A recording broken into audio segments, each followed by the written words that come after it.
नमस्कार दोस्तों, स्वागत है आप सभी का इंडियन पॉलिटी सीरीज के इस नए लेक्चर में। इस वीडियो में हम बात करेंगे दो टॉपिक की। पहला कि इंडियन कॉन्स्टिट्यूशन को लिविंग डॉक्यूमेंट क्यों कहा जाता है। दूसरा, इंडियन कॉन्स्टिट्यूशन के सेलिएंट फीचर्स क्या है।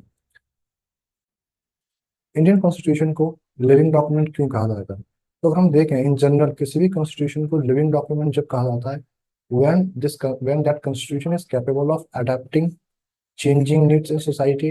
It also capable of tackling new challenges, and this constitution also provides the frameworks of government for future as well. यानी एक ऐसा संविधान जो सोसाइटी में over the period of time जो भी न्यू आइडियाज या जो भी नीड्स इमर्ज हो रही है उसको अडॉप्ट कर पाए। काफी सारे जो चैलेंजेस आएंगे इन फ्यूचर में उन चैलेंजेस को रिस्पॉन्ड कर पाए। साथ ही साथ वो कॉन्स्टिट्यूशन एक अच्छा फ्रेमवर्क प्रोवाइड करे उस देश की गवर्नमेंट के लिए। तो तब जाके उस कॉन्स्टिट्यूशन को हम एक लिविंग डॉक्यूमेंट कहते हैं। ना तो और इंडियन कॉन्स्टिट्यूशन को लिविंग डॉक्यूमेंट कहा जा रहा है तो ऑब्वियस है कि इसके पीछे कुछ क्रूशियल रीजंस होंगे। तो पहले हम उन रीजंस को समझते हैं। First reason, sacred and dynamic nature of the Indian constitution. अब इसका मतलब क्या, तो हम इसको स्प्लिट करके समझते हैं। सैक्रेड का मतलब हमारे कॉन्स्टिट्यूशन में काफी सारे ऐसे प्रोविजंस हैं, हमारे कॉन्स्टिट्यूशन की जो फंडामेंटल प्रिंसिपल्स हैं, जो फंडामेंटल फिलोसफी है, it remains it remains intact since the implementation of the constitution to till today. तो जो फंडामेंटल प्रिंसिपल है, जो कॉन्स्टिट्यूशन की फिलोसफी है, उसमें हम देखते हैं कि कोई बदलाव नहीं आया है। और काफी सारे ऐसे प्रोविजंस हैं जो which is which has not been amended over the time. मतलब ऐसे काफी सारे प्रोविजंस हैं, they remain intact and they are relevant till today. Second, dynamic nature. Our constitution is a blend of rigidity and flexibility. मतलब इसमें कई सारे ऐसे प्रोविजंस हैं हमारे कॉन्स्टिट्यूशन में जिनको कोई भी गवर्नमेंट पार्लियामेंट सिंपल मेजोरिटी के साथ चेंज कर सकती है। जैसे वो कोई आम लॉ पास करती है, कोई कोई नॉर्मल लॉ बनाती है, तो ठीक उसी तरह से कॉन्स्टिट्यूशन के काफी सारे प्रोविजंस को वो पार्लियामेंट या गवर्नमेंट उनको अमेंडमेंट कर सकती है to respond the emerging needs. At the same time हमारे कॉन्स्टिट्यूशन में काफी सारे ऐसे प्रोविजंस हैं जिन्हें अमेंड करना बहुत मुश्किल है। तो parliament has to follow very rigid procedure to amend this constitution, to amend this provisions. For example, जो फेडरल नेचर के जो प्रोविजंस हैं, फेडरल प्रोविजंस हैं, उनको उनमें कोई भी चेंजेस, उनमें कोई भी अमेंडमेंट लाने के लिए पार्लियामेंट को जरूरत होती है स्पेशल मेजोरिटी की। कि जब पार्लियामेंट में स्पेशल मेजोरिटी उस अमेंडमेंट को, उस प्रोविजंस के अमेंडमेंट को सपोर्ट करती है, तभी जाके वो प्रोविजंस, कॉन्स्टिट्यूशन के प्रोविजंस को अमेंडमेंट किया जा सकता है। तो ये एक बहुत ही रिजिड प्रोसेस होता है।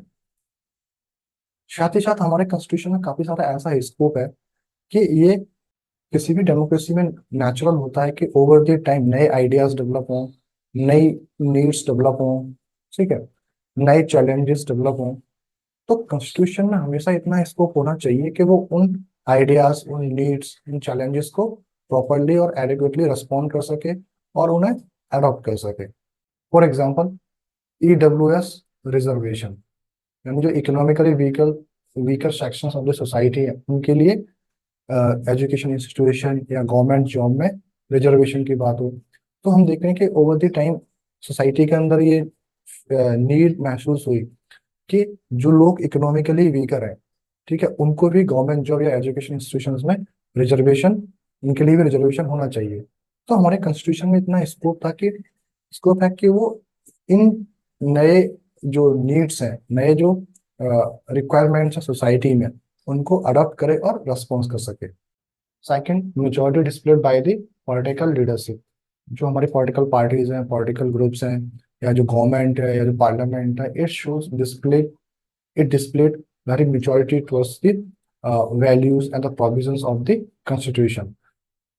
फॉर एग्जाम्पल, अगर हम देखें 1967 और 1973 का पीरियड हम देखते हैं, तो इसमें हमें देखने को मिलता है कि जो जुडिशरी है हमारी कंट्री की और जो लेजिस्लेचर है यानी जो पार्लियामेंट है, they are in conflict to each other over the amendment of the constitution, constitution के अमेंडमेंट को लेकर।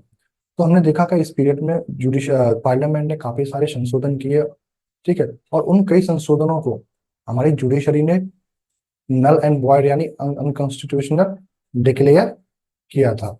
द रीजन बिकॉज जो वेरी फंडामेंटल राइट्स जो हमारे कॉन्स्टिट्यूशन हमारे सिटीजन्स को देता है, कहीं ना कहीं उनका वायलेशन हो रहा था।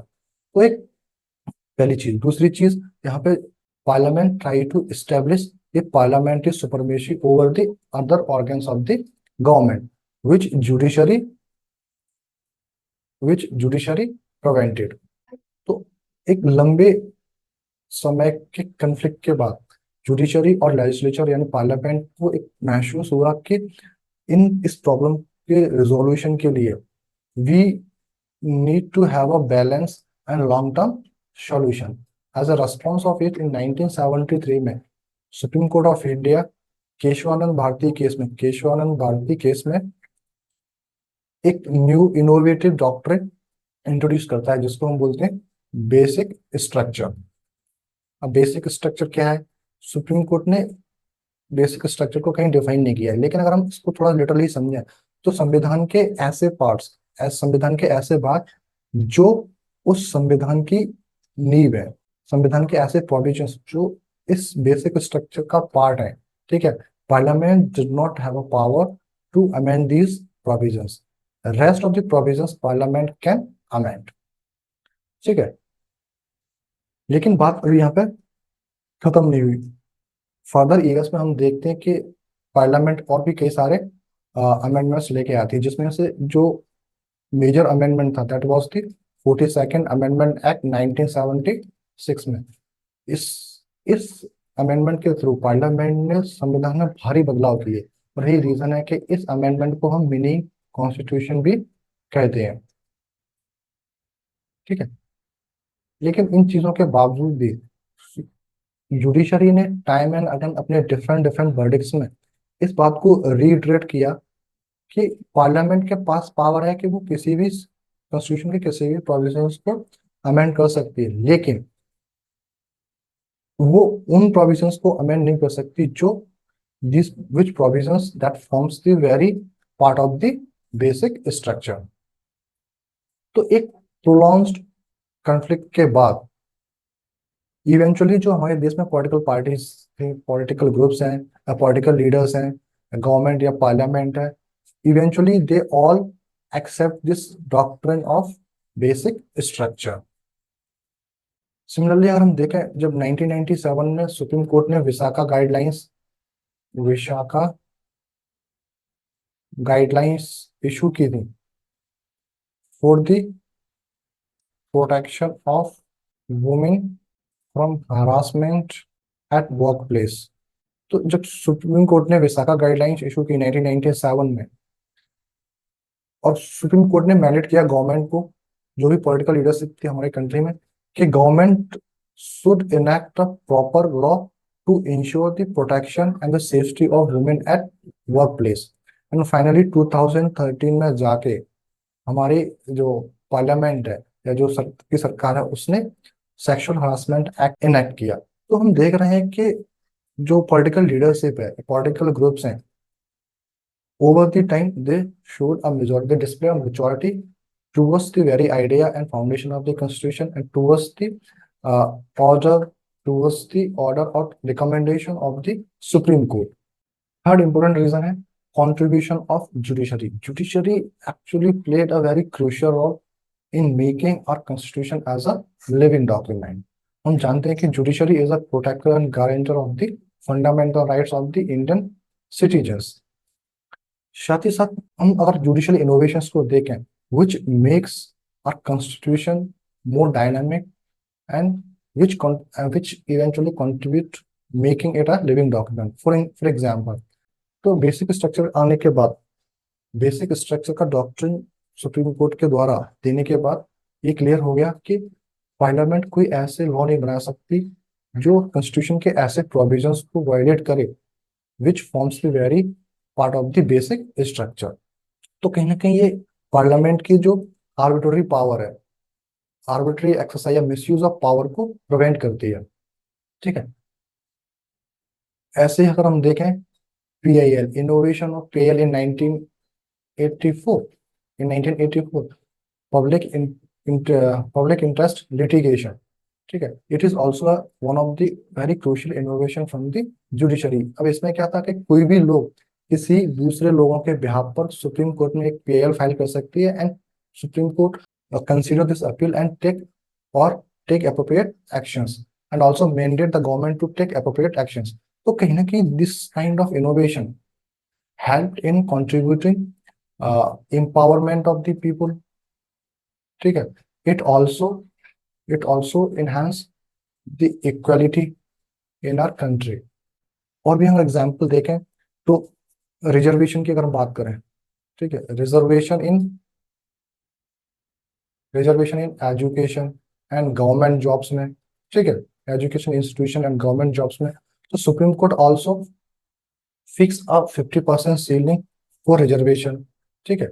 साथ ही साथ सुप्रीम कोर्ट ने अपने वर्डिक्ट में आइडिया ऑफ क्रीमी लेयर, यानी रिजर्वेशन की वजह से जिस भी कम्युनिटी के लिए रिजर्वेशन बनाया गया, उस रिजर्वेशन ओवर द टाइम, उस रिजर्वेशन की हेल्प से उस कम्युनिटी के जो भी लोग हैं, जितने भी लोग उस पॉवर्टी से इमर्ज किए और दे आर डेवलप्ड, ठीक है, now they has to be removed they has to be removed from this reservation criteria, so that the benefit of reservation would reach to those peoples who still are backward or disadvantageous or vulnerable है, ठीक है।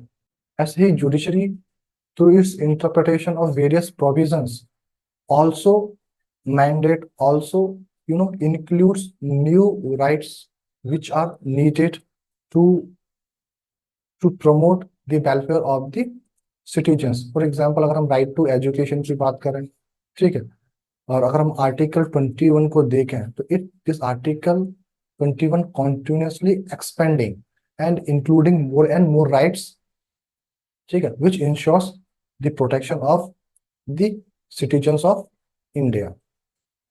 तो इस तरह से हम देखेंगे judiciary का जो कंट्रीब्यूशन है, it is very crucial in making our constitution as a living document.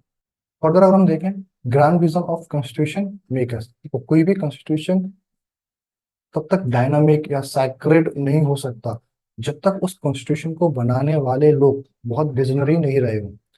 तो अगर हम अपने इंडियन कॉन्स्टिट्यूशन को देखें तो जो हमारे कॉन्स्टिट्यूशन मेकर्स थे, they are very visionary persons. उन्होंने फ्यूचर में आने वाली कई सारी समस्या, कई सारे चैलेंजेस के समाधान पहले से ही कर लिए थे।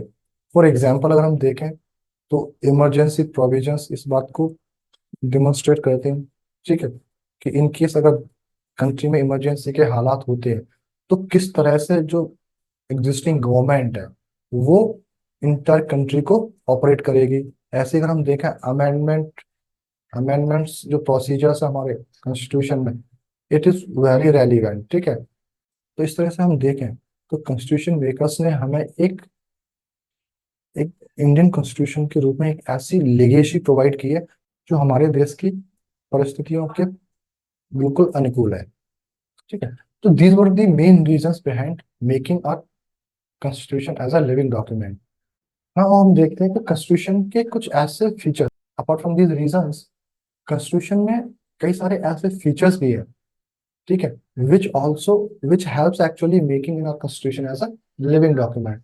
तो अगर हम उन फीचर्स को हम कह सकते हैं कि they can come under the very first reason that we have read, sacred and dynamic nature of the constitution. तो कहीं ना कहीं इस तरह के जो कोर फीचर्स हैं which makes our constitution very dynamic and sacred. So these core features basically and achievements give the spirit to this later. So what are those core features? Number one, individual freedom is one of the core feature of our constitution. Our constitution stands for the very individual freedom of Indian people, and to achieve this हमारे constitution में क्या है, fundamental rights का एक separate chapter introduce किया है which ensures exercise of freedom to the citizens of India, and these fundamental rights also protect citizens from the arbitrary arrest or arbitrary power exercise of power by the government। तो कहीं ना कहीं जो individual freedom है और जो fundamental rights है, it also put a limitation on the misuse of the power of government. ठीक है। सोशल जस्टिस, आर कॉन्स्टिट्यूशन, हमारे कॉन्स्टिट्यूशन में सोशल जस्टिस को, और हम अपने प्रियम्बल देखें तो उसमें सोशल जस्टिस को एक इम्पोर्टेंट प्लेस दिया गया है। तो हमारा कॉन्स्टिट्यूशन सोशल जस्टिस को कैसे इंश्योर करता है? Through the special constitution measures के थ्रू। अब इसका मतलब क्या हुआ कि हमारे देखो संविधान में कई सारे ऐसे प्रोविजंस हैं which ensure social justice. For example अगर हम आर्टिकल 17 की बात करें, 17, तो इसमें क्या है? अबॉलिशन ऑफ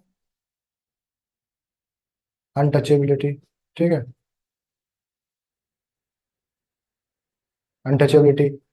और ऐसे ही हम देखें तो एक्सेस टू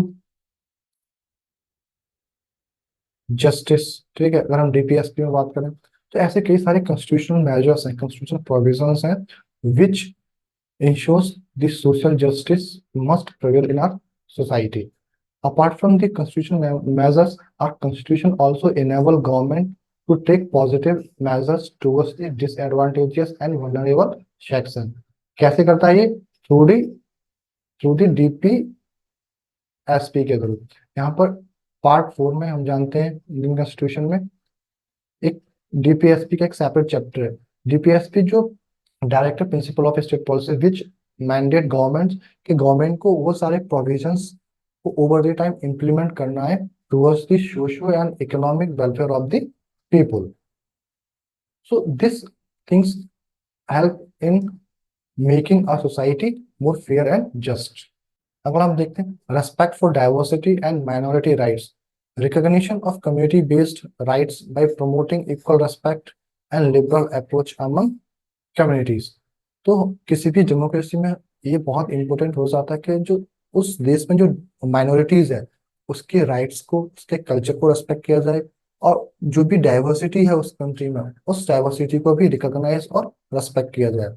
तो ऑल काइंड ऑफ पीपल और kind of communities should have a right to freely express, freely practice their culture, ठीक है, और freely practice their traditional values। तो आर्टिकल अगर हम 29 देखें एंड आर्टिकल 30 देखें फॉर इंस्टांस, तो these articles talk about the respect for diversity and minority rights. So another important core feature is the secularism। हम जानते हैं कि इंडिया में बहुत ज्यादा डाइवर्सिटी है। ठीक है, डिफरेंट, चाहे वो डाइवर्सिटी लैंग्वेज के बेसिस पे हो या रिलीजन के बेसिस पे हो, क्लासेस या कास्ट के बेसिस पे हो। तो हमारे कॉन्स्टिट्यूशन मेकर्स और जो नेशनल लीडर्स थे उन्होंने डिसाइड किया था कि independent India will be a secular India, यानी हमारे हमारे देश का कोई भी ऑफिशियल रिलीजन नहीं होगा। और हमारे कॉन्स्टिट्यूशन में the concept of principle distance को अडॉप्ट किया गया। इसका मतलब क्या है? देखो, सेकुलरिज्म में दो तरह के कॉन्सेप्ट देखते हैं। एक हम वेस्टर्न फॉर्म ऑफ सेकुलरिज्म देखते हैं जहाँ पे जो स्टेट है और जो रिलीजन है उसको कंप्लीटली सेपरेट कर दिया है। यानी स्टेट रिलीजियस मैटर में इंटरफेयर नहीं करेगी और रिलीजियस जो कम्युनिटीज है या इंस्टीट्यूशंस हैं वो स्टेट के मैटर में इंटरफेयर नहीं करेंगे।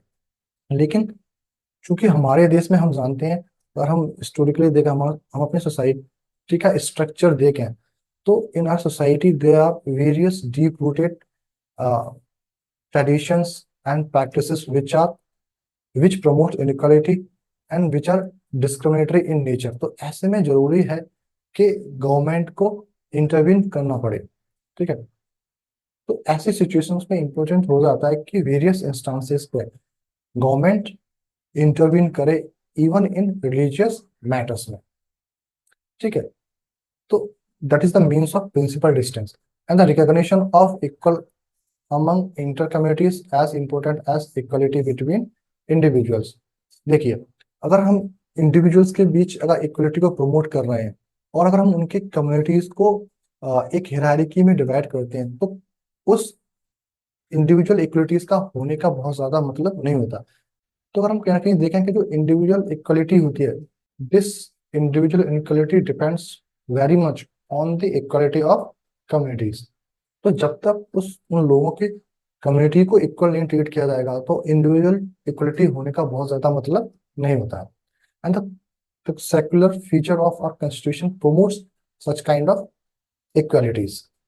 Another core feature of our constitution that is the universal adult franchisee. तो शुरुआत से ही constitution के implement के शुरुआत से ही हमारे देश में जो भी एलिजिबल पीपल थे, ठीक है, उन सभी को राइट टू वोट दिया गया था। राइट टू वोट दिया गया था। So this right to vote basically act as a legitimate instrument which expresses the will of the nation and will of the people, and it shows faith in common people, which ultimately leads to the success of democratic rule. यानी जो भी, तो जो लोगों को right to vote दिया गया, now they determine what kind of government they want, ठीक है, what kind of interest they want to be serve from the government. तो ये अल्टीमेटली जो यूनिवर्सल एडल्ट एडल्ट फ्रेंचाइजी है, यानी जो राइट टू वोट है, it gives immense power in the common people of India.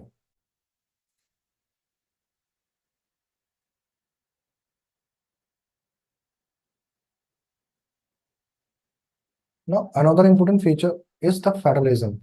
ना पहले फेडरलिज्म को समझते हैं। फेडरलिज्म का मतलब होता है basically the division of government, division of government in different levels, ठीक है, डिफरेंट लेवल्स। जैसे हम देखते हैं यूनियन गवर्नमेंट और स्टेट गवर्नमेंट, ठीक है, तो federalism. This practice, the practical nature of our federalism enables India to combine claims of unity along with cultural recognition.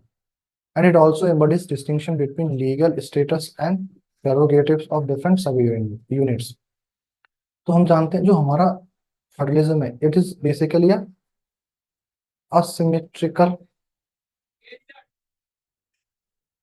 Asymmetrical federalism है। किस तरह का फेडरलिज्म है? Asymmetrical federalism.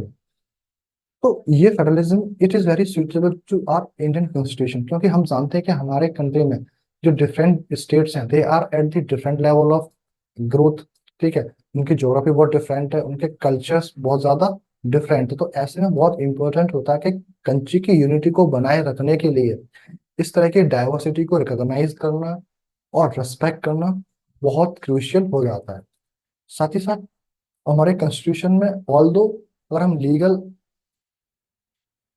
लीगल पर्सपेक्टिव से देखें तो all states has a equal status, but there are certain states which are given, there are certain,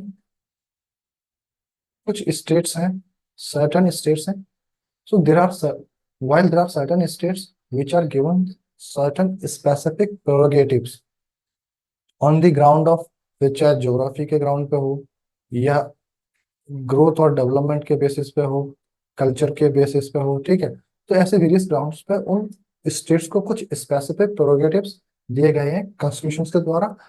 और साथ ही साथ ओवर द टाइम गवर्नमेंट को भी इनेबल करता है हमारे कॉन्स्टिट्यूशन पे, वो ऐसी जो वीक और बैकवर्ड स्टेट हैं खासकर उनके लिए कुछ स्पेसिफिक मेजर्स ले, so that these states also become more developed states, ठीक है।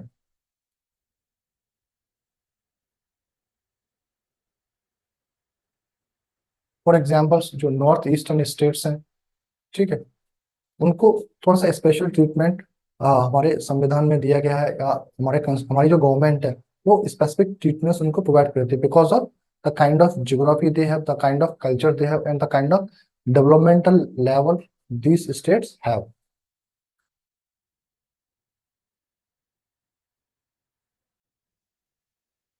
Another core feature is a national identity. Our constitution constantly reinforce common national identity, ठीक है। एग्जाम्पल हम देखें सिंगल सिटीजनशिप, तो सिंगल सिटीजनशिप के थ्रू क्या कर रहा है हमारा जो कॉन्स्टिट्यूशन है, it promotes the common identity among the Indians, ठीक है। India has manage to retain regional identity along with the national identity to prevent endangering a healthy national life and contributes to evolve one community as a nation. तो हमारे constitution में केवल national unity को ही promote नहीं किया गया है, साथ ही साथ जो डिफरेंट रीजन्स हैं उनकी अपनी डिफरेंट आइडेंटिटीज हैं, चाहे फिर वो लैंग्वेज के बेसिस पे हो, चाहे फिर वो लैंग्वेज के बेसिस पे हो, ठीक है, या रिलीजन के बेसिस पे हो, ठीक है। या उनके अपने ट्रेडिशंस हों, ठीक है, ट्रेडिशन का बेसिस हो। तो our constitution also recognise their regional identities. For examples अगर हम देखें तो क्रिएशन ऑफ लिंग्विस्टिक स्टेट्स, ठीक है, creation of linguistic states is creation of a na- creation of a linguistic state is a clear expression that our constitution also respects the regional identity. So somewhere which regional identity and so somewhere such things contributes towards a national identity and national unity. Apart from the core features or substantive achievements, there are procedural achievements which also contributes to making our constitution as a living document. Now, what are those procedural achievements? First, faith in political deliberation. It justifies outcomes by reason, ठीक है, and shows willingness to recognize creative value in differences. हम जानते हैं कि चूंकि जितनी ज्यादा diversity है डेमोक्रेसी में, डिफरेंसेस होना एक नेचुरल चीज है and the differences are respected. तो our constitution believes in political derivation. अगर कोई भी कंफ्लिक्ट है, कोई भी इशू है, फिर चाहे वो स्टेट टू स्टेट के बीच हो या स्टेट और नेशनल गवर्नमेंट के बीच हो या among the different groups of people और कम्युनिटीज के बीच हो, तो उन्हें रिजॉल्व करने के लिए we follow the principle of political deliberation. हम आपस में बातचीत करते हैं, डिस्कस करते हैं, डिबेट करते हैं उन मुद्दों पर, और फाइनली जाके जो भी आउटकम आएगा, that outcome we accept this outcome based on the proper regional और रैशनैलिटी। एंड जो भी डिफरेंसेस है उनमें जो क्रिएटिव वैल्यूज है, ठीक है, we as a people also willing to recognise this creative values. First thing. Another important procedural achievements over the time अगर हम देखें, it is also a spirit of compromise and accommodation which enables building consensus on crucial issues, which is very commendable and progressive aspect of our constitution। तो हम जानते हैं कि obvious कि democracy पे कन्फ्लिक्ट होना, डिफरेंट पॉइंट ऑफ व्यू किसी matter पर होना, इट इज वेरी कॉमन, ठीक है। तो हम अगर फाइनल किसी डिसीजन पे आते हैं तो दैट दिस कॉम्प्रोमाइज और अकोमोडेशन वाली जो बात है, ठीक है, जो प्रोसीजर है which helps making a decision based on consensus, ठीक। So these procedural achievements also play a crucial role in making our constitution as a living document. Now the first salient feature of our constitution. Our constitution is the lengthiest written constitution in the world. अब हमारा constitution इतना लेंदी क्यों हो गया? Because it contains fundamental principle of governance, कि हमारे देश में जो शासन व्यवस्था है उसके उससे रिलेटेड डिफरेंट जो प्रिंसिपल्स हैं वो हमारे कॉन्स्टिट्यूशन में मेंशन है। Apart from this principle of governance, our constitution also have a detailed administrative provisions which also contributes to making our constitution as a lengthy document।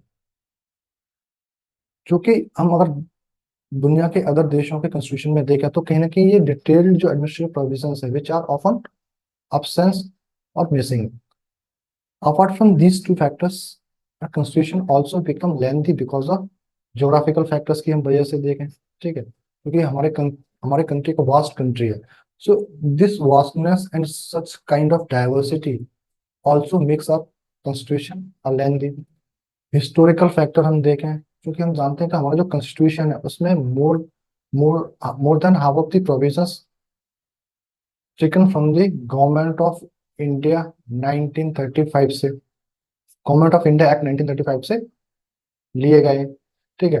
हमारे देश में एक सिंगल कॉन्स्टिट्यूशन है, ऑल्दो हमारी कंट्री एक federal country है, but we have a single document जो union government को भी डील करता है, यूनियन गवर्नमेंट से रिलेटेड जो भी प्रोविजन उसको डील करता है, साथ ही साथ जो स्टेट लेवल गवर्नमेंट्स है उनको भी डील करता है, ठीक है। तो इसकी वजह से हमारा कॉन्स्टिट्यूशन इतना लेंथी हो जाता है। Apart from that, dominance of legal luminaries, तो कॉन्स्टिट्यूएंट असेंबली में जो मेंबर्स थे तो वहाँ पे काफी सारे लोग जो थे वो लॉयर्स और एडवोकेट्स थे, and which also contributes making our constitution a lengthy document. Now second feature is borrowed provisions. तो हमारे कॉन्स्टिट्यूशन में काफी सारे प्रोविजंस को बोरो किया गया है फ्रॉम अदर कंट्रीज। ऑलमोस्ट उस टाइम पे 60 कंट्रीज के कॉन्ट्रीब्यूशन को पढ़ा गया, ऑलमोस्ट 60 कंट्रीज के कॉन्स्टिट्यूशन को पढ़ा गया, और उनमें से जो भी इम्पोर्टेंट इम्पोर्टेंट जो प्रोविजंस थे, जो फीचर्स थे, we our constitution maker adopted them and modified them to make them suitable in our Indian constitution, in Indian situations में। तो बोर्ड प्रोविजंस, अगर हम स्ट्रक्चरल पार्ट की बात करें, तो जो हमारा कॉन्स्टिट्यूशन का जो स्ट्रक्चर है, जो हमारे इंडियन पॉलिटिकल सिस्टम का जो स्ट्रक्चर है, it is basically borrowed from the government of India act 1935। Philosophical part की हम बात करें, जैसे फंडामेंटल राइट्स और DPSP which makes the philosophical part of our constitution, these parts, these philosophical provisions are basically borrowed from the USA. Fundamental rights borrowed from the USA and DPSP borrowed from the Ireland। तो political part है, ठीक है, कि जैसे cabinet system हो गया, तो these political parts are obtained are borrowed from the British constitution, ठीक है। तो these are the reason which makes our constitution also a borrowed constitution to certain extent। अगला है blend of rigidity and flexibility, how through the amendment procedures. तो हमारे constitution में, जिसकी मैंने अभी रिसेंटली बात भी की थी, कि हमारे कॉन्स्टिट्यूशन में काफी सारे ऐसे प्रोविजंस हैं जिनको सिंपल मेजोरिटी के थ्रू अमेंड किया जा सकता है, और काफी सारे ऐसे प्रोविजंस हैं जिनको स्पेशल मेजोरिटी चाहिए उन्हें अमेंड करने के लिए, ठीक है। तो हमारा कॉन्स्टिट्यूशन में एक बैलेंस है rigidity and flexibility को, and this rigidity and flexibility aspect for constitution is very crucial in making our constitution so relevant till today। Now another feature है federal system with unitary bias। तो although हमारा जो constitution है it establish a federal polity और federal system, लेकिन अगर हम अपने constitution के provisions को देखें, तो काफी सारे ऐसे provisions हैं which establish the superiority of the central government। How this shows in various institutions and constitutional procedures में। तो अगर हम फेडरल प्रोविजंस को देखें, तो जैसे सेपरेशन ऑफ पावर है, ठीक है, which is mentioned in schedule 7 of our constitution, ठीक है, schedule 7 of our the constitution. Independent judiciary है, इंडिपेंडेंट जुडिशरी है, ठीक है, रिटन कॉन्स्टिट्यूशन है। So these are the various features of the federal provision, but at the same time there are several provisions which shows the nature of constitution as a unitary based। For example, ठीक है, single citizenship, single constitution etcetera. तो ऐसे कई सारे provisions हैं which shows that our constitution is federal system but with unitary bias। और जो अगला इंपॉर्टेंट फीचर है that is the parliamentary form of government.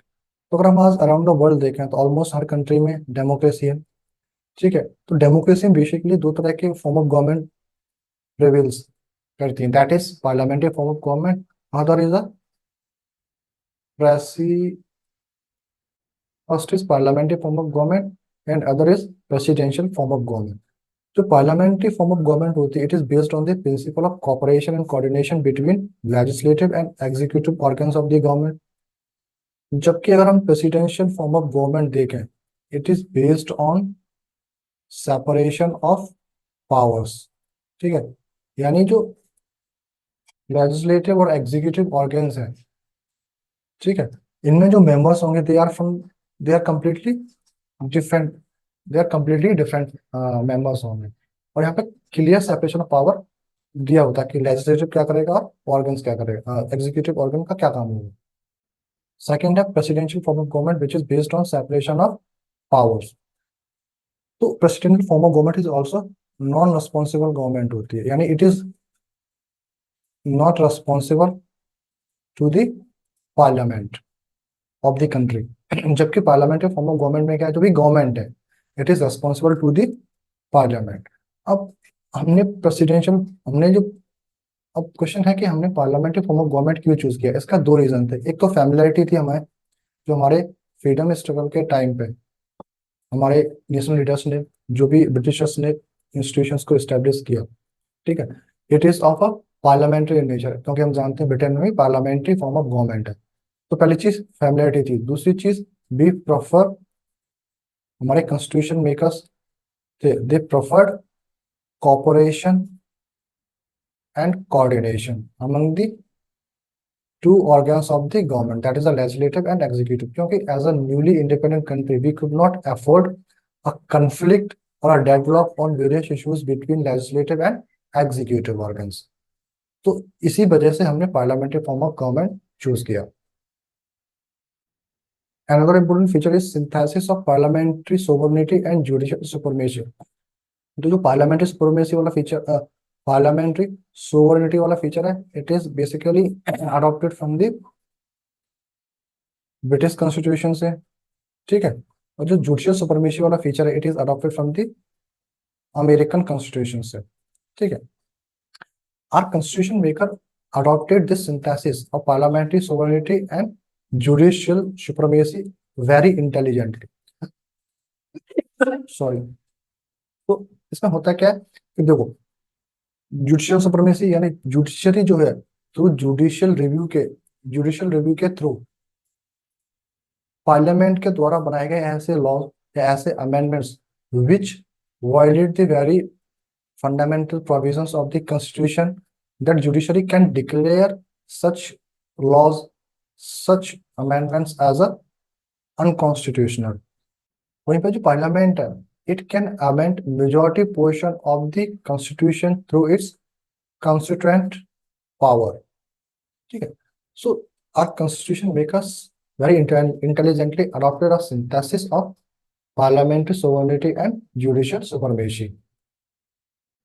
Now another important feature is the integrated and independent judiciary।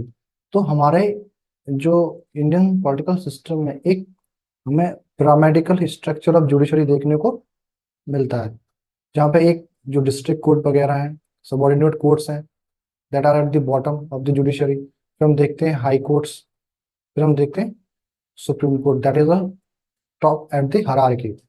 तो हमारे यहाँ जो single judiciary है, enforce both state laws and central और यूनियन लॉज को, ठीक है। और कोई भी डिस्प्यूट अराइज होता है बिटवीन द स्टेट और स्टेट्स और यूनियन और सेंट्रल गवर्नमेंट और स्टेट के बीच, तो it is dealt by the judiciary. Now, another important feature is fundamental rights. These fundamental rights basically aims to promote political democracy, ठीक है, in our country. How? By giving people a fundamental rights like freedom of speech and expression, freedom of press, ठीक है। तो इस तरह से क्या होगा कि जो लोग होंगे, they are in positions to analyse the government policies, government decisions and make their opinion over this, ठीक है। अगर गवर्नमेंट की पॉलिसी खराब है तो उसको क्रिटिसाइज कर सकते हैं, ठीक है। उनके लिए even they can demonstration if government not ready to take back this laws और प्रोविजंस, ठीक है। तो एग्जांपल हम देखते हैं जो रिसेंटली फार्म लॉज थे, ठीक है। तो उनमें जो फार्मर्स डेमोन्स्ट्रेशन प्रोटेस्ट कर रहे थे, because they have a right under the fundamental rights. So this fundamental rights basically promotes political democracy, and at the same time जो fundamental rights है, it also put limitations on the arbitrary power of the state। यानी कोई भी government, जो भी government है, वो अपनी पावर को मिसयूज ना करे, ठीक है, और एक ऑटोक्रेटिक वे में अपनी पावर को एक्सरसाइज ना करे, जो लोगों के फंडामेंटल राइट्स को इनक्रोच करे। तो ऐसे में अगर कोई भी गवर्नमेंट अपनी पावर का मिसयूज करती है, ठीक है, and that power and misuse of power violate the fundamental rights, then judiciary come and intervene and prevent this government from violation of the fundamental rights। And another important इस fundamental rights वाले feature को हम और detail में discuss करेंगे जब हम fundamental rights को टॉपिक को सेपरेटली जब डिस्कस करेंगे। Similarly directive principles of state policy, So these directive principle of state policy are basically aims to promote social and economic democracy in our country। ठीक है, तो बी आर अम्बेडकर ने कहा था कि पॉलिटिकल डेमोक्रेसी बहुत लंबे समय तक एग्जिस्ट नहीं कर सकती जब तक देश के अंदर हम सोशल और इकोनॉमिक डेमोक्रेसी को प्रमोट नहीं करेंगे। तो ये बहुत जरूरी है कि देश में socio economic and political democracy तीनों ही चीजें इस्टेब्लिश होना चाहिए, तीनों ही चीजें कंटिन्यूसली प्रमोट, तीनों चीजों का ही कंटिन्यूसली प्रमोशन होना चाहिए। Another important feature is the fundamental duties. Original constitution में फंडामेंटल ड्यूटीज का कोई कॉन्सेप्ट नहीं था। ठीक है, क्योंकि हमारे जो कॉन्स्टिट्यूशन मेकर्स थे, दे फेल्ट दैट कि हमारे जो सिटीजन्स, हमारे जो लोग हैं, they are well aware of their duties. अगर हम हिस्टोरिकली देखें तो हमारे समाज में अपने कर्तव्य को लेकर बहुत ज्यादा जोर दिया गया है। तो कॉन्स्टिट्यूशन मेकर्स को लगा कि ऐसा जरूरी नहीं है कि उन्हें एक सेपरेटली हम बताएं कि तुम्हारी क्या क्या ड्यूटीज हैं। They are quite mature, they are quite aware of their duties towards society and towards the country. लेकिन 42nd अमेंडमेंट एक्ट 1976 के थ्रू फंडामेंटल ड्यूटीज को इंट्रोड्यूस किया गया था in our constitution under the part 4A। ठीक है, अनदर इंपॉर्टेंट फीचर है सेक्युलर स्टेट, जो हमने अभी डिस्कस किया था कि हमारे जो देश है, हमारे देश का, हमारी कंट्री का कोई भी ऑफिशियल रिलीजन नहीं है। ठीक है, हमारी कंट्री, हमारी जो सरकार है, वो सारे रिलीजन्स को इक्वली रेस्पेक्ट करती है, इक्वली प्रमोट करने के लिए एफर्ट्स करती है, because because our constitution mandates this government to do so. ठीक है, यूनिवर्स एडल्ट फ्रेंचाइजी, जिसको हमने अभी पीछे डिस्कस किया था, आई थिंक इसको और डिस्कस करने की जरूरत नहीं है। तो another is single citizenship. Single citizenship, हमारे कॉन्स्टिट्यूशन में सिंगल सिटीजनशिप का कॉन्सेप्ट है, unlike the dual citizenship that prevails in American constitution में। ठीक है, dual citizenship is prevail in American constitution, जबकि हमारे देश में सिर्फ सिंगल सिटीजनशिप का कॉन्सेप्ट है। यानी जो भी स्टेट में, जो भी डिफरेंट स्टेट में जो भी लोग रह रहे हैं, तो उन सारे लोगों के पास सिर्फ एक ही नेशनल आइडेंटिटी होगी, that is the Indian. This feature of single citizenship promotes unity and fraternity in our country.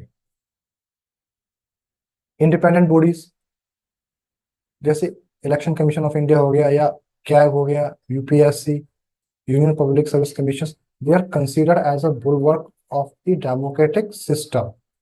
ठीक है, these bodies are important in making a proper balance among the different organs of the government. These bodies work independently. They are not,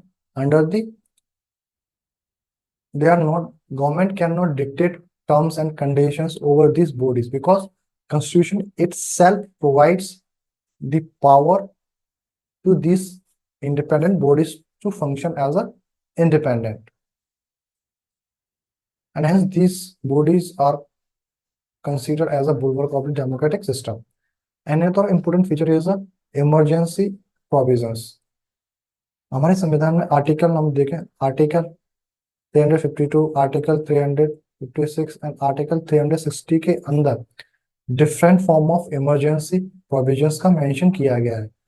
These provisions are intelligently incorporated in a constitution because to deal with any unexpected or extraordinary situations को। ठीक है, आगे जब हम emergency provisions पढ़ेंगे, emergency का जब separate lecture पढ़ेंगे, तो वहां पे हम इनको डिटेल में डिस्कस करेंगे। ऑलमोस्ट जैसे इंडिपेंडेंट बॉडीज का भी, से इलेक्शन कमीशन ऑफ इंडिया हम पढ़ेंगे। ठीक है, कैग का हम एक सेपरेट वीडियो में कैग के टॉपिक को हम डील करेंगे, तो इनको हम और वहां पे डिटेल में डिस्कस करेंगे। 3 टीयर ऑफ गवर्नमेंट, तो इनिशियली हमारे कॉन्स्टिट्यूशन में 2 टीयर गवर्नमेंट थी, that is union level government, union level of the government and state level of government. But by 73rd and 74th Constitutional Amendment Act, India, our constitution also adopt a third tier of government, ठीक है, जिसको हम पंचायती राज and municipal institution के municipalities के form में जानते हैं, ठीक है। Now another is a cooperative societies. तो कोऑपरेटिव सोसाइटी जो हमारी कंट्री में है उन्हें कॉन्स्टिट्यूशनल स्टेटस जो दिया गया था through the this cooperative societies has been given constitutional status through the 97th Constitutional Amendment Act 2011. अब cooperative societies, for example, Amul is a cooperative society. तो ये cooperative society है, they play a very crucial role in growth and development of the rural area particularly. ये constitutional status help करता है इन cooperative societies को कि these cooperative societies functions करें in a democratic way में, प्रोफेशनल तरीके से एंड ऑटोनोमस बॉडी की तरह फंक्शन करें, साथ ही साथ इकोनॉमिकली साउंड मैनर में फंक्शन करें। नाउ कोऑपरेटिव सोसाइटीज को दो कैटेगरीज में डिवाइड किया गया है। मल्टी स्टेट कोऑपरेटिव सोसाइटीज, यानी काफी सारी स्टेट्स की, डिफरेंट स्टेट्स की, एक से ज्यादा स्टेट्स के लिए एक कोऑपरेटिव सोसाइटी को एस्टेब्लिश करना। तो जब इस तरह की मल्टी स्टेट कोऑपरेटिव सोसाइटी होगी तो उनसे रिलेटेड जो लॉ होंगे वो पार्लियामेंट बनाएगी। Only the parliament has power to make rules and regulation of different provisions for multi state cooperative societies के लिए। जबकि जो other form of cooperative societies है उनके लिए पार्लियामेंट भी लॉ बना सकती है और जो स्टेट लेजिस्लेटिव असेंबली है, ठीक है, वो भी इनके लिए रूल्स एंड रेगुलेशंस बनाएंगे। तो इस तरह से हमने एक एक करके डिफरेंट डिफरेंट जो सेलिएंट फीचर्स थे कॉन्स्टिट्यूशन को उनको हमने डिस्कस किया।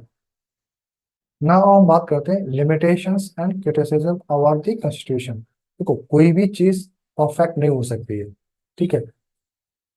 तो हमारे कॉन्स्टिट्यूशन में भी, हमारा जो कॉन्स्टिट्यूशन है उसमें भी स्कोप है कि उसे ओवर द टाइम उसमें जो भी वीकनेसेस हैं, ठीक है, और उसकी जो भी वीकनेसेस हैं, ठीक है, उसको दूर किया जाए और उसको फर्दर स्ट्रेंथन किया जाए by making this constitution more and more relevant. तो हम देखते हैं कि हमारे कॉन्स्टिट्यूशन की लिमिटेशंस क्या है। एक तो एलिफेंटाइन साइज, हमारा कॉन्स्टिट्यूशन बहुत बड़ा है, जैसा हमने डिस्कस किया कि हमारा कॉन्स्टिट्यूशन वर्ल्ड में सबसे लेंथीएस्ट कॉन्स्टिट्यूशन है, ठीक है। अब इसके इतना लेंथी कॉन्स्टिट्यूशन होने के रीजन भी हमने डिस्कस किए थे। तो एक क्रिटिसिज्म लेंथीएस्ट कॉन्स्टिट्यूशन के होने की है। दूसरी चीज, ऑफन क्रिटिसाइज किया जाता है हमारे कॉन्स्टिट्यूशन को कि इट इज अ अनरिप्रेजेंटेटिव कॉन्स्टिट्यूशन। क्यों? क्योंकि हमने जब डिस्कस किया था, जो कॉन्स्टिट्यूंट असेंबली बनी जिसने हमारा कॉन्स्टिट्यूशन बनाया, तो इट वाज इनडायरेक्टली इलेक्टेड थी, ठीक है, एंड नॉमिनेटेड थी, ठीक है। तो जो क्रिटिक्स हैं दे held that the constituent assembly does not represent the will of the people, but ये क्रिटिसिज्म काफी हद तक इरेलीवेंट है, क्योंकि हम जानते हैं कि जो कंस्टिट्यूएंट असेंबली थी it represents different sections of the almost it represents almost every section of the society, फिर चाहे वो रिलीजन के बेसिस पे हो या लैंग्वेज के बेसिस पे, ऑलमोस्ट हर सेक्शन जो मेजर सेक्शन है सोसाइटी के, उनके representatives were present in our constituent assembly. ना अनदर क्रिटिसिज्म है कि our constitution is a borrowed constitution, उसमें इंडिजीनियस कुछ नहीं है।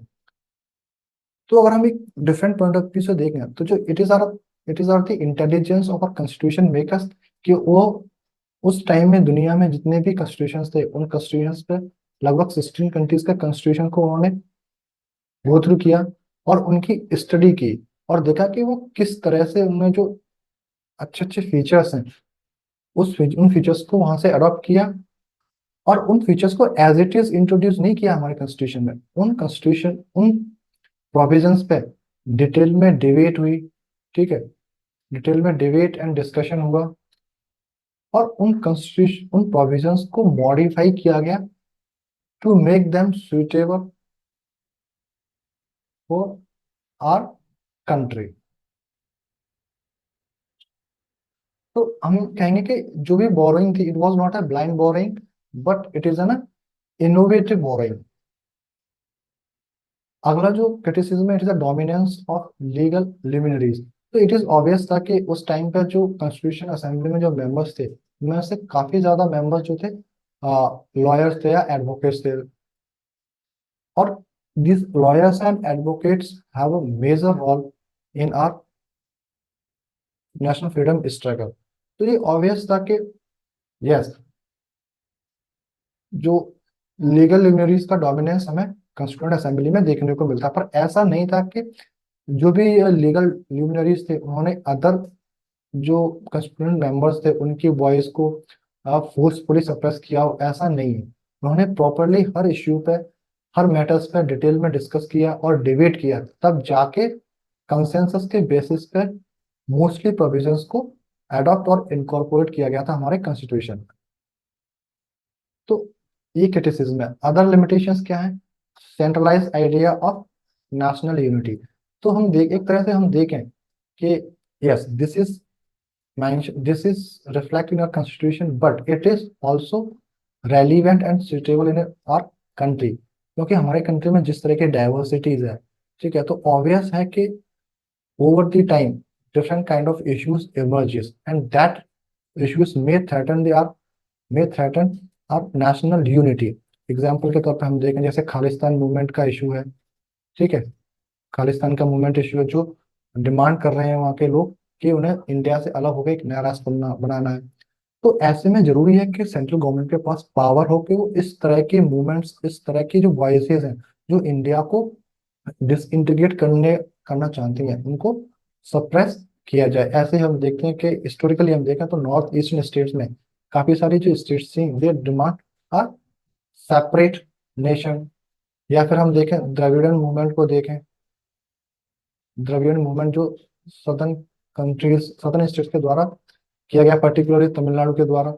तो ऐसे में जरूरी था कि जो नेशनल यूनिटी का आइडिया सेंट्रलाइज होना चाहिए, सेंट्रल गवर्नमेंट के पास काफी सारी पावर होनी चाहिए जो इस तरह की वॉइसेस को प्रिवेंट करें, सप्रेस करें, जो हमारे भारत को तोड़ती हो। Now, another limitation is that our constitution also glossed over issues like gender justice within the family। ये बात काफी हद तक सही है कि जो जो जेंडर जस्टिस है, हालांकि ओवर द टाइम और काफी सारे प्रोविजंस जो that stood for gender equality, ठीक है, चाहे फिर वो राइट टू इक्वलिटी की बात क्यों ना हो, from Arctic in fundamental rights में काफी सारे डीपीएसपी में हम देखते हैं कि काफी सारे ऐसे प्रोविजंस मेंशन है कॉन्स्टिट्यूशन में which mandate government to take such measures which promotes equality among the women, ठीक है, इक्वालिटी अमंग द वुमेन। लेकिन अगर हम विद इन फैमिली देखें तो काफी हद तक हमारे कॉन्स्टिट्यूशन में एक्सप्लिसिटली बहुत ज्यादा चीजें मेंशन नहीं है कि किस तरह से एक फैमिली के अंदर जो वुमेन्स हैं वो अपने राइट को एक्सरसाइज करेंगे। बट ओवर द टाइम काफी सारे डेवलपमेंट्स हुए हैं and women are empowered over the time. फिर चाहे वो फाइनेंशियली एम्पावर्ड की गई हूँ, इकोनॉमिकली एम्पावर्ड की गई हूँ, या फिर उन्हें स्किल और ट्रेनिंग के थ्रू उन्हें एम्पावर किया जा रहा हो, या फिर उन्हें पॉलिटिकल पॉलिटिकल फॉर्म में पॉलिटिकली एम्पावर किया जा रहा हो। एग्जाम्पल, रिसेंटली जो पार्लियामेंट है हमारे, उसने वुमेन रिजर्वेशन के लिए, women reservation in Lok Sabha and state assembly में, वुमेन रिजर्वेशन के लिए लोकसभा और स्टेट असेंबली में, ठीक है, 33% रिजर्वेशन को इन 33% रिजर्वेशन देने के लिए लॉ इनेक्ट किया है। तो कुछ हद तक ये क्रिटिसिज्म सही है, लेकिन ओवर द टाइम गवर्नमेंट और जो गवर्नमेंट है उन्होंने काफी सारे, और जो वेरियस सिविल सोसाइटीज है, दे took a lot of measures to promote gender equality and ensure gender justice in our society। Socio-economic rights are non-justiciable।